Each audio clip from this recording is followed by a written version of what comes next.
કોંગ્રેસ પ્રવક્તા ગૃહ વિભાગ ઉપર પણ તીખા પ્રહારો કર્યા. બુટલેગરોને લૂંટનો પરવાનો આપ્યા હોવાના લગાવ્યા છે આરોપ. ગુજરાતમાં વધી રહ્યા છે લૂંટના કેસ. ખૂન, હત્યાકાંડ, ખંડણીના ગુનાહો માટે ભાજપ સરકારની ઢીલી નીતિ જવાબદાર છે. અસામાજિક તત્વો બુટલેગરોને નથી પોલીસનો ડર.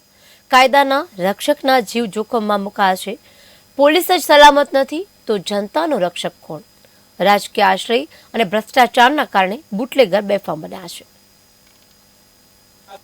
અસામાજિક તત્વો બેકાબુ, બુટલેગરો બેફામ અને સામાન્ય ગુજરાતી અને ગુજરાતના નાગરિકો માટે જીવન જીવવું મુશ્કેલ બને તે પ્રકારની પોલીસ વિભાગની કામગીરી, ગૃહ વિભાગની કામગીરી, જે રીતે ગુજરાતમાં શાંત અને સલામતીની વાતો કરનારી ભાજપાની ભ્રષ્ટ સરકારના શાસનમાં છેલ્લા 30 દિવસની અંદર 12 થી વધુ હત્યાઓ થઈ, 10 થી વધુ જીવલેણ હુમલા થયા અને સામાન્યપણે દિવસ ઉગે તો આપણે જોઈએ છે કે તલવાર અને હથિયારો સાથે બેફામ ને બેકાબુ બુટલેગરો સામાન્ય માણસને જીવન જીવવું મુશ્કેલ કરી રહ્યા છે.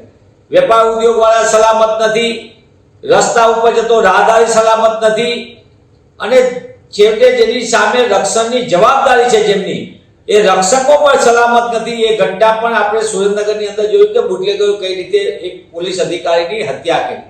અને આ ગુજરાત માટે નવું એટલા માટે નથી કે ગુજરાતમાં રોજ કરોડો લીટર દારૂ ઠલવાય, અબજો રૂપિયાની ડ્રગ્સ ઠલવાય અને છતાં સરકારના ગૃહ રાજ્ય મંત્રી શ્રી મોટા પાયે શીખીમાં કાયદામાં રહેશો તો ફાયદામાં રહેશો.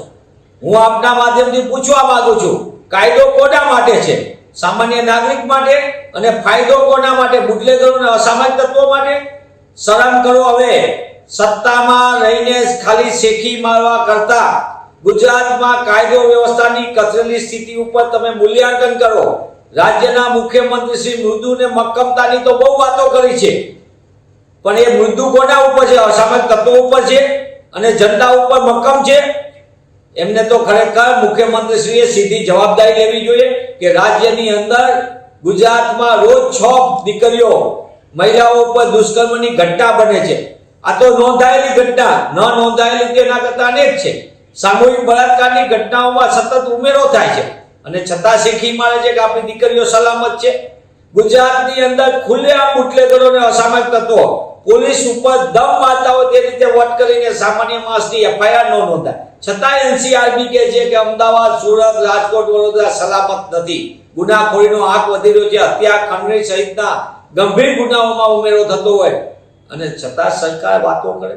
હું ભારતીય જનતા પાર્ટીના ભ્રષ્ટ શાસકોને એની સરકારને પૂછવા માંગુ છું, શા માટે ગુજરાતીઓને તમે મોતને ઘાટ થાય એ સ્થિતિનું નિર્માણ કર્યું છે?